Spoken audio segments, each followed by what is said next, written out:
Assalamualaikum, salam sejahtera, selamat pagi. Dari saya, Dr. Maliki, calon 02 dan 22 Pilihan Raja. Saya sekarang ini berada di hadapan Sekolah Kebangsaan Lintas Puding. Sebelum ini saya mendapat banyak permintaan daripada penduduk di sini yang mahu saya melihat isu di hadapan Sekolah Lintas Puding ini kerana kedudukannya. Sekolah ini berada di hadapan simpang masuk ke taman dan juga berdekatan dengan simpang utama daripada jalan besar, jalan keluar pertumpahan. Dan saya dapati, ini adalah kali kedua saya berada di sini. Rakan-rakan penduduk di sini yang mengatakan memang jalan jam, kenderaan laju, lampu isyarat lama. So sebelum ini saya berada di sisi sebelah sana. Saya dapati memang ada kebenarannya. Sekarang pun saya dah melihat keadaan trafik dah mula building up. Jadi pelajar-pelajar dihantar oleh ibu bapa dengan kenderaan, motosikal, kereta, dan ada juga yang terpaksa parking sebelah taman untuk bawa anak dipimpin ke arah pintu besar.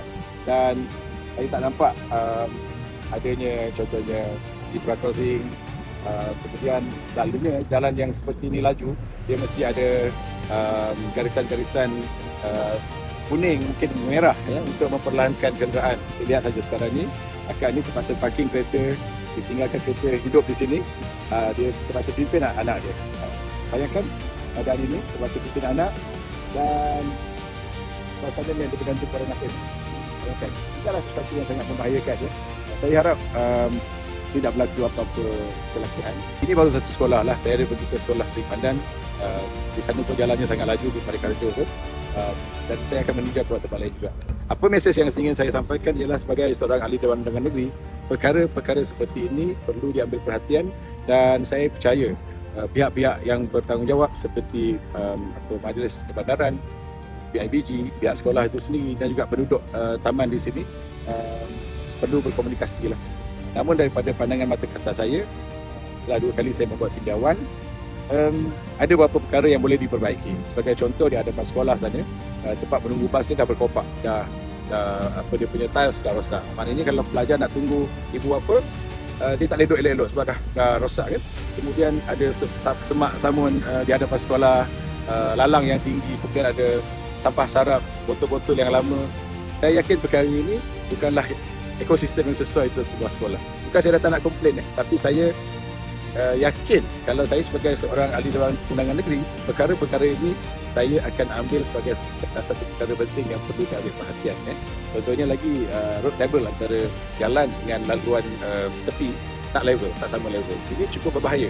Sepatutnya kita wujudkan kawasan yang sama level supaya kelegaan kepada kenderaan-kenderaan ini untuk diparking dan menunggu supaya trafik flow tidak terganggu.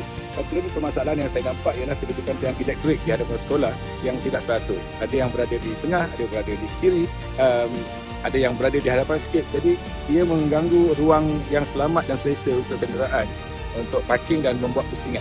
Dia akan mengesyorkan supaya sekolah dan PIBG membuat satu cadangan bersama, konsensus untuk mendapatkan khidmat petugas rela. Mungkin ada bayaran sedikit oleh PIB, tapi apalah sangat kutipan itu berbanding dengan nyawa anak-anak kita dan juga warga sekolah. Ini adalah contoh bagaimana saya sebagai seorang adun nanti akan concern terhadap perkara-perkara seperti ini. Bukan saja di Lintas Puding, tapi di semua sekolah. Kerana anak-anak kita adalah aset yang paling bernilai pada kita. Terima kasih.